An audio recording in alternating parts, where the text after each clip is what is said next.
Good afternoon. I'm attorney Ben Crump, along with attorney Ken Abano, attorney Chris O'Neill, and attorney Eli Hare. We have the honor and privilege of representing the family of Glen Foster Jr. We have present with us his widow, Miss Pamela Foster. We also have his mother and father, Sabrina and Glen Foster Sr. And we also have his sister, Bria Foster, present with us, who will speak to you about who Glen was and the reason they are here today in front of this New Orleans courthouse. You see, it was almost a year ago, last year, that they tragically lost their hero, their prince. And for Pamela, her king, and the father of her 4 daughters. And since that time, they have been seeking answers. They have looked under every rock, behind every door. They've made every phone call, desperate to get to the truth of what happened to Glen Foster Jr. You all are aware that Glen had a mental health crisis and died in custody in Alabama. And we had a lot of demands for transparency and accountability, and we haven't gotten that thus far. And this tragedy was made far worse because of the negligence and the malfeasance of the funeral home and failing to preserve the brain of Glen Foster Jr. You see, the Foster family, like many families of former NFL players, sought to have his brain examined to see if there were the effects of CTE that caused Glen to have mental trauma. And that was a vital part of this journey to justice, to be able to preserve his brain and have his brain examined, to get answers for his family, for his wife, for his children, for this community. That was a crucial part of getting transparency and accountability. And because of this negligence, they will never get those answers about the effects that CTE may have played in this tragedy. It is very common, as you all know, when you have athletes who play on that level and on the highest of collegiate levels, that they suffer trauma to their brain, and that the best way to get evidence of the trauma from the effects of CTE is to be able to examine the brain itself. And that's why we're here just moments ago, right, Attorney Hare, filing this lawsuit against Courage Services of Louisiana Incorporated, Garden of Memories Funeral Home, Scoring & Son Funeral Home, to be able to get these parents and especially this mother answers, accountability, so those little girls will know when they ask their mother and their grandparents What happened to my daddy? What did you all do? They can tell them, we did everything possible to get answers. They did everything that you all would do if this was your son. And so it's very emotional, it's very painful. As I told you, it was 1 year ago, and Pamela would tell you, I believe 1 year and 2 days ago, when he was taken from this earth. And so this is very emotional. But they're coming here bearing their heart, not only in the court of law, but also in the court of the public, to let you all know that they will not stop until we get justice for Glen. Justice for Glen. Justice for Glen. Justice for Glen. Justice for Glen. Justice for Glen. Justice for Glen. Justice for Glen. Justice for Glen. Now you're going to hear from my great co-counsel, Attorney Ken Abano, with the Cello Levitt Law Firm. We take on matters all around the country, giving a voice to the voiceless, trying to make sure those who are being marginalized by our legal system will no longer be marginalized.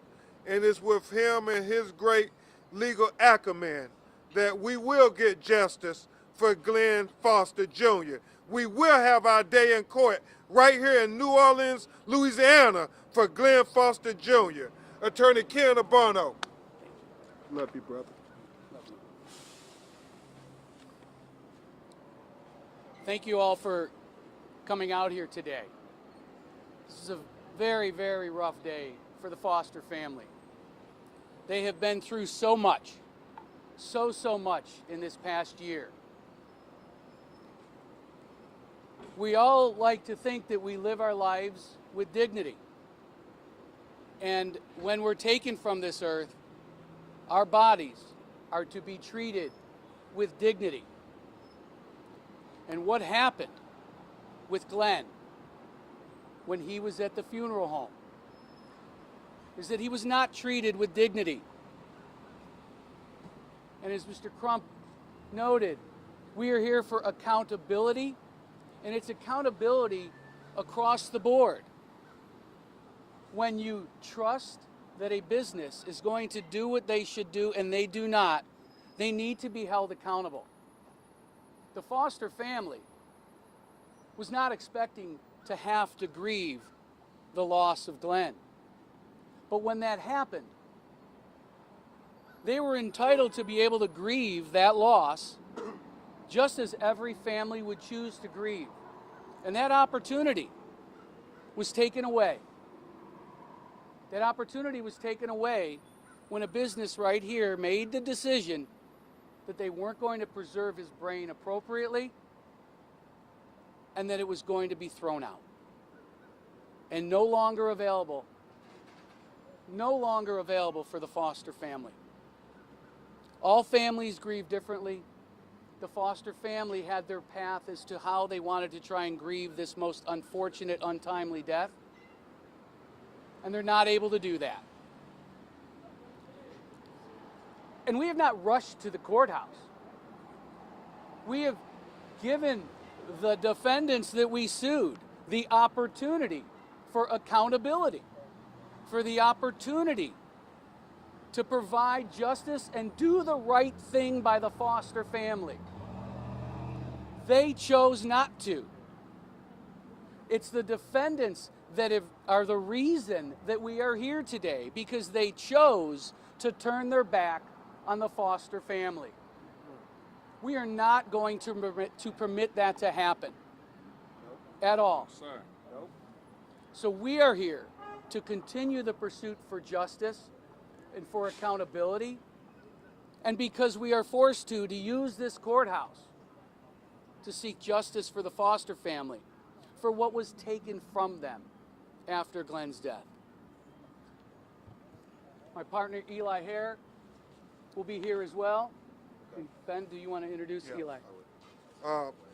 And before we have the family address you, we'll hear from our other great co-counsel who have been doing a lot of the heavy lifting, researching, drafting on a daily basis, Attorney Eli Hare. Thank you, Attorney Crump. And I just want to reiterate what Attorney Crump and my partner Ken Abarno have stated as well, is that this family was faced with a tragedy over a year and 2 days ago. And since that time, they've sought answers. At every step, they fought tooth and nail to get every answer they can find because they're left with nothing but questions. And what the funeral home did, like Ken Abarno said, in treating Glen's body and his remains without dignity, has done nothing but leave them with more questions. This was supposed to be an aspect that would provide some sort of closure, some sort of answers. But due to their negligence and their refusal to treat Glen Foster Jr. with dignity, there's more questions than answers. And DeCello Levitt, I myself, Ken Abarno, we're glad to fight alongside Ben Crump to seek those answers for the Foster family, for Mr. Glen Sr., for Miss Sabrina, and for Pamela. And we won't stop until we get those answers. Thank you very much, Glenn. Thank you very much, Glenn. You know, it's very clear. We had an independent medical examination performed by one of the most respected pathologists in the world living today, Dr. Michael Biden. And he was very clear. He wanted Glen's brain to be preserved and sent to the lab in Boston, Massachusetts, where almost all of the NFL players have their brains sent to be examined upon their death. It was a simple request. And unfortunately, that request was not met. And now we're here today. And nobody is affected by this more profoundly than his widow, his queen, his mother of his 4 angels, his 4 little girls. She's going to speak to you from the heart. She didn't ask to do this. She didn't ask to be here, but she has taken a vow to fight for justice, not just for her, but for her little girls and her family. Miss Pamela Foster will now address you.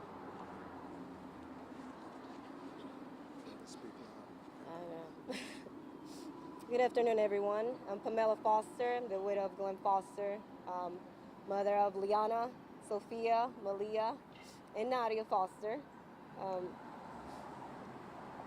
When you go through things like this that you don't expect and they happen so sudden,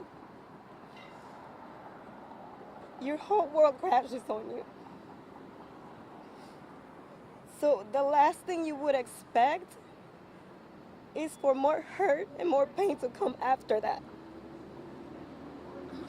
And that's why we're here today. You know, we want justice. Glen was extremely protective of me.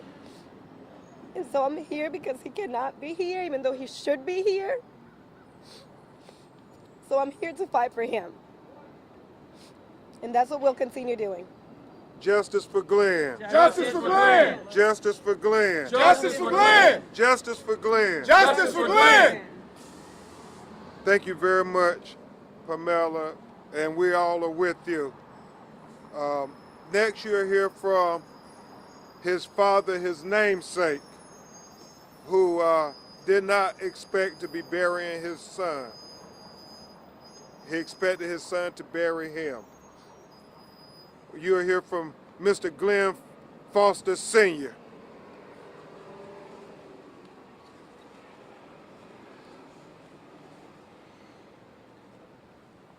Good afternoon. My name is Glen Foster Sr.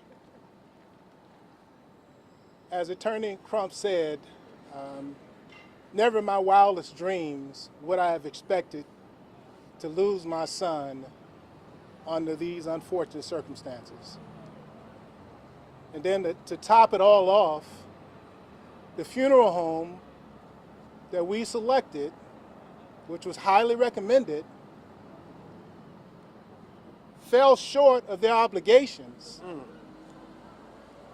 to do the right thing and preserve his entire body. They made a decision without our authorization, without Pamela's authorization, to dispose of his brain. I can't tell you how that made us feel. We had already lost my son, then on top of that, they did what they did. I mean, that's an ultimate slap in the face.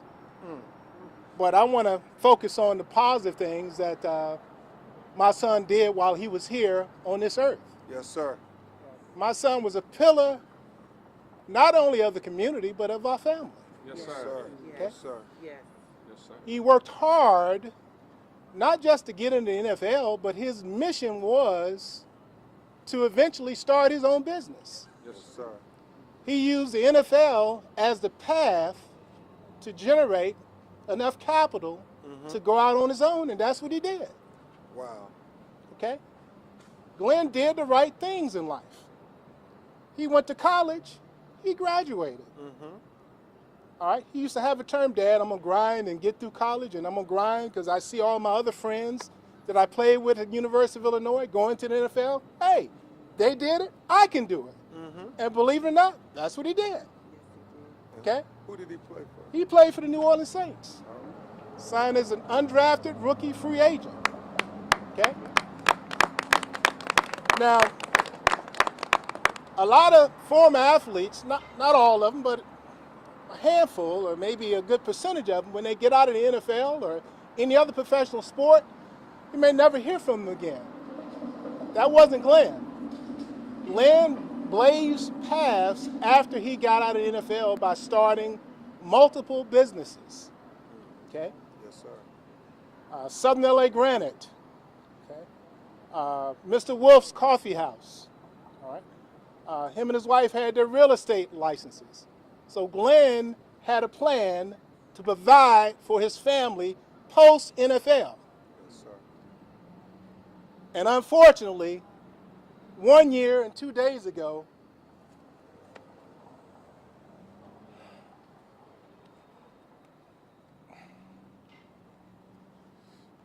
that's all I got today. Justice for Glenn. Justice for Glenn. Justice for Glenn. Justice for Glenn. Justice for Glenn. Justice for Glenn. And now you will hear from Glenn's mother, the matriarch of their family, Miss Sabrina Foster. Thank you. Thank you. Good afternoon, everyone. My name is Sabrina Foster. I'm the proud mother of Glen Foster Jr. Glen Foster was my very first child, and we cherished everything about Glen.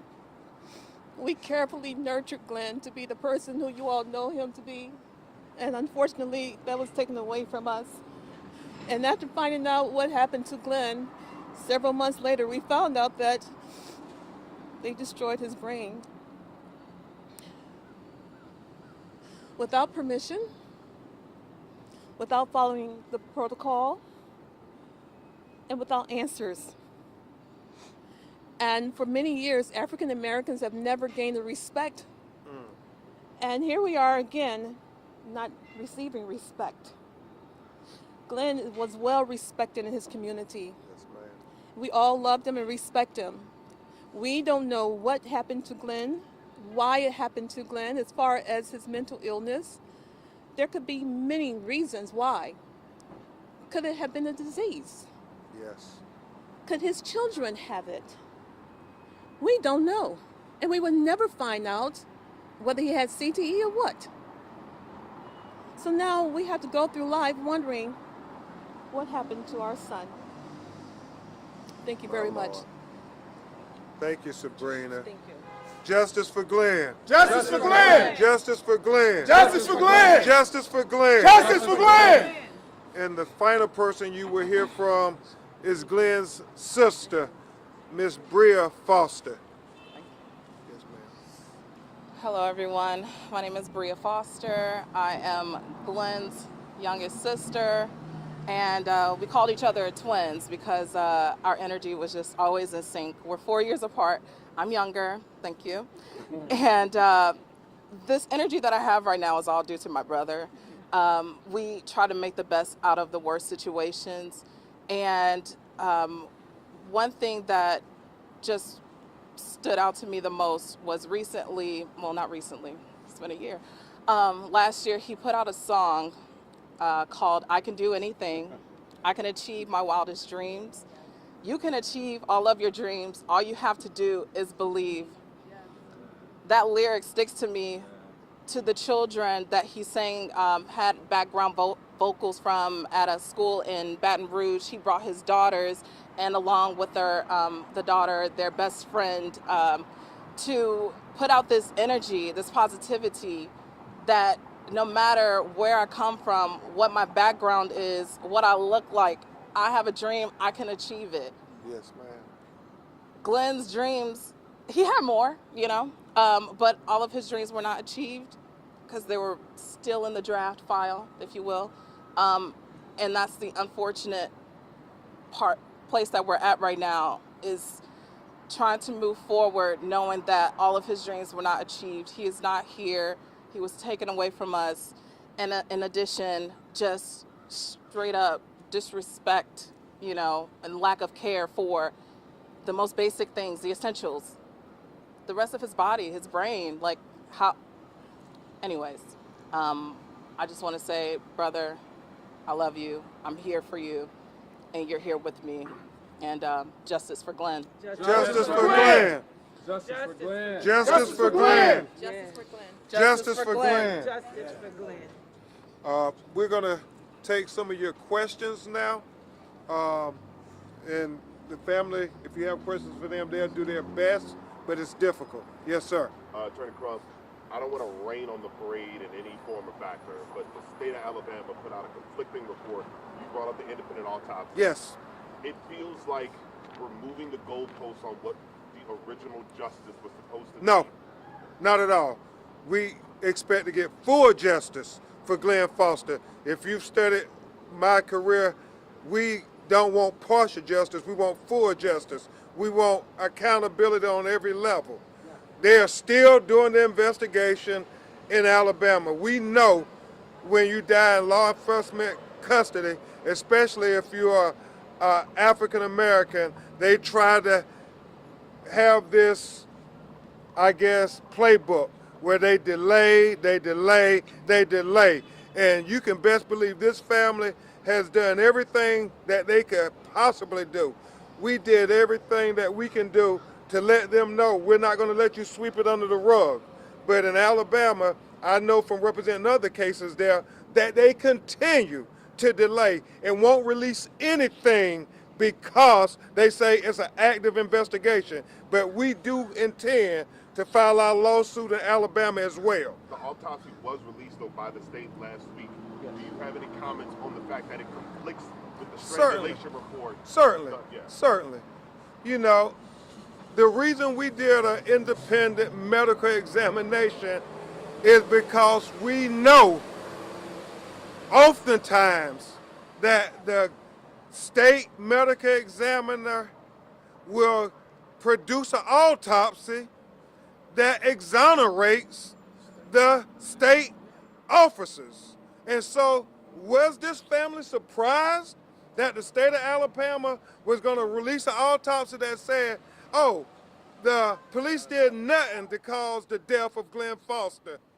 Were you all surprised? No, by no means. And so that's why they did the independent medical examination in the first place. And I'll let Attorney Abano speak to that if he wants to.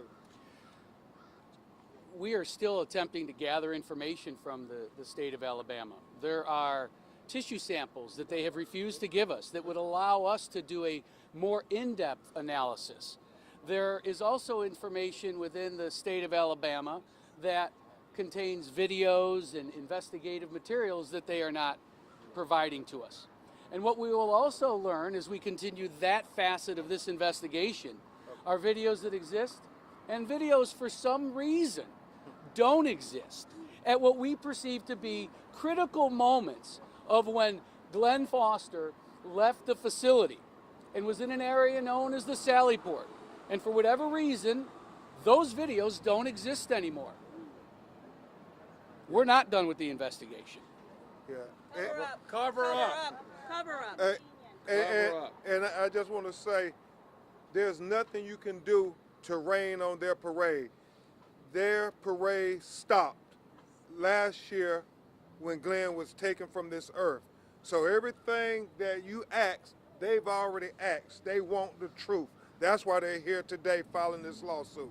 Any other questions? Yes. I have a couple questions. Can you walk me through the funeral home that you're suing and what should have happened and why a suit was filed when it comes to the... Yeah, you want to do it, Kenny? You want Sure. me? You want it, you or me? I mean, it's for that matter. Yeah, and we try to let it out simply that Dr. Biden, as the family requested, wanted the brain to be preserved and sent to the lab to be examined. And So- I'll let Eli. Yeah, and I'll just say to that point, as we talked about earlier, there were concerns, and the family wanted certain testings done to Glenn's brain and his remains. In fact, Ms. Pamela Foster specifically did not sign authorization forms that would allow them to dispose of certain parts of Glenn's remains or his body, because they were specifically instructed by our medical examiner and the family to preserve the brain in a manner that could be sent for further examination for certain matters. And instead, they did not preserve it in that manner, and the brain was no longer able to be examined in the condition that they let it deteriorate into. Where is his brain now? So, and that's another thing. Once the brain deteriorated beyond a point to where they could use it for any medical purposes or scientific purposes, they cremated the brain without notifying the family or seeking any kind of authorization. My Lord. So when he passed away, he was cremated. So the family would prefer not to discuss his current remains, but the brain was. Talk about the suit that was filed today. Are any damages being Yeah, and we'll make sure you all are provided copies of the complaint. You can go to press@bencrump.com and we will provide you a copy of the lawsuit that was just filed moments ago with attorney Eli Hare. We are going to seek the full measure of damages allowed by the law for this family. You see, and Pamela, if you'll stand up, she has to raise 4 little girls on her own. And so we're going to ask a New Orleans jury to give her the full measure of justice allowed under the law, the full amount of damages. Because that CTE, as Miss Sabrina said, it needed to be examined, the brain needed to be examined to see if it was CTE, because they need to know about his mental health. He has 4 little girls who has his DNA in their body. She wanted answers. That's why she didn't sign those papers saying they could destroy his brain. And so that's what we expect the damages to be. If you was this broken-hearted mother, this wife, having to look at those little girls and answer the questions every day, what would you feel she should be awarded? an estimated amount that It would be the full measure that a jury here in New Orleans feels would be appropriate to make this wrong right. Okay? Any other questions? What did the independent medical examination that y'all did, what were your findings? Our independent examination has preliminary findings, and there are also some additional or supplemental findings that we will have. We need the pathology slides so that we can give a complete and accurate autopsy report. And not until we are going to have the autopsy slides and the other information that has not been provided to the family, that we will provide that full report. And when we have it, we will provide a full report. Preliminary speaking, is it still strangulation, or have we moved off of the preliminary finding that was reported like last December? Dr. Bodden has not moved off of his preliminary findings. He is in the process of he's not moved off initial findings that we spoke about. Of strangulation. He's not moved off of the initial findings that he identified. And Miss Sabrina Foster want to say just a word about the state of Alabama. I would like to make it known that the correction office throughout the state of Alabama, they're known for declaring that people who have died in their custody have died of natural causes, opposed to saying homicide. So we would like to have that wrong corrected. Glen did not die of natural causes. It was definitely a murder. It was homicide. Thank you. And just to make sure, is there any, through the independent autopsy that y'all did, what proof can you share? Or We presented the independent autopsy, and we'll get it out to you all again if you don't have it. And just going to describe some of the findings. It is very detailed based on what his preliminary examination revealed.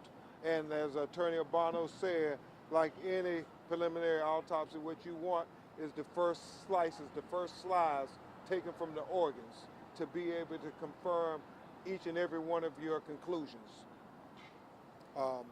Any other questions? If not, we ask that you continue to pray for Pamela and especially his daughters. Pray for Glen's parents and his sister and this community that has been affected. And I want us to say it publicly, what we continue to tell Pamela privately. She is not alone in her fight to get justice for Glen. Yes. Justice for Glen. Justice for Glen. Justice for Glen. Justice for Glen. Justice for Glen. Justice for Glen. Justice for Glen. Justice for Glen.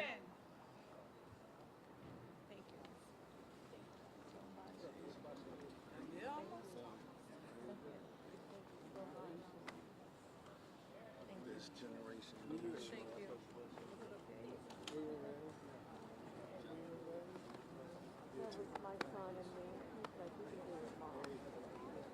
got to. I'm glad you on our team to do the fight and help us fight. We need you. We can't do it by ourselves. I think we got the platinum squad, not the gold squad. Appreciate it, sir. Yes, sir.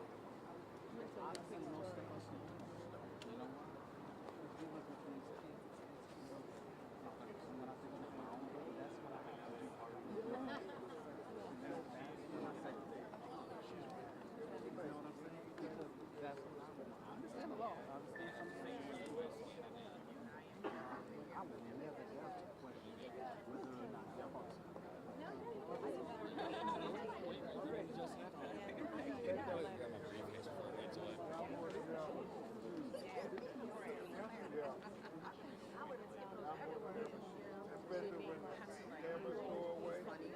Help my nerves. Very careful. Thank you. Thank you so much.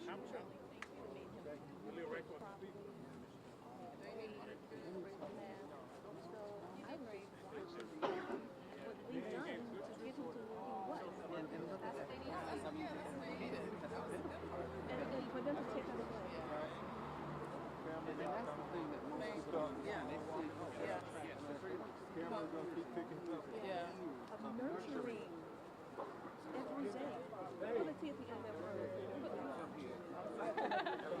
Thank you. Thank you.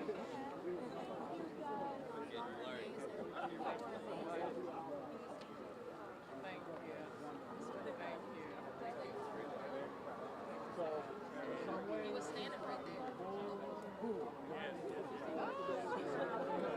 Hi, I'm Ashley. Sorry. Nice to meet you.